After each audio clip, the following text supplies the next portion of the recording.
Қайырлы күн, құрметті әріптестер. Аты жөнім Серік Балжан Алмасқызы. 2018-2022 жылдар Халықаралық Қазақ-Түрік университетінің бакалавр дәрежесін 2023-2025 жылдар аралығында педагогика ғылымдарының магистрі академиялық дәрежесін алып, қазір кезде нөмір 28 мектеп-лицейінде химия пән мұғалімі қызметін атқарамын.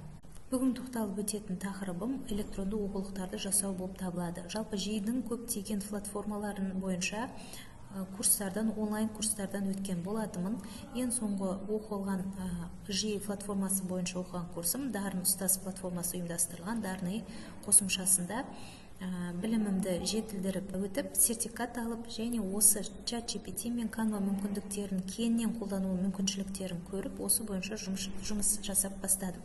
Қазір кезде жасапталған жұмысым Хейзен платформасы арқылы Wordға немесе Canva қосымшалар арқылы жинақталған материалдарды Napkin қосымшасы арқылы инфографиктерін салып, арнайы оқулық дайындаған болатымын.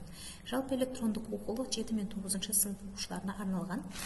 Мұнда химия пәніне байланысты барлық тапсырмалар, қолдануға болатын әдіс-тәсілдердің барлығы тиімді көрсетілген болатын. Инфографиктердің барлығы Napkin қосымшасы, яғни жасанды желі негізінде жасақталған.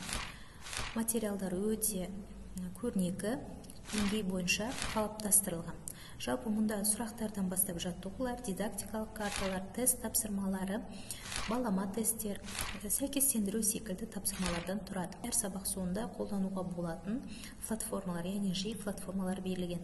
Мысалға, виртуалды зертханаларды тоқталып өтсек болады, және симуляторлар, ойындар, яғни геймификация әдістерін барлығын тиімді қолдануға болады. Соңғы беттеріне келетін болсақ, оқытушыларға және оқушылар қолдануға болатын жиі платформаларын көрсетіп өткен болатынмын. Қарапайым оқулықтан айырмашылығы, мұнда барлық материалдар арнайы бір бетте жасақталып, жинақталып, өңделіп жұмыс жасалған. Жалпы сабақтың тапсырмалары көрсетіліп өткен. Жалпы жүйенің қосымшалары және жүйе қосымшалары оқушыға да көптеген мүмкіндіктерге жол ашады деп білемін.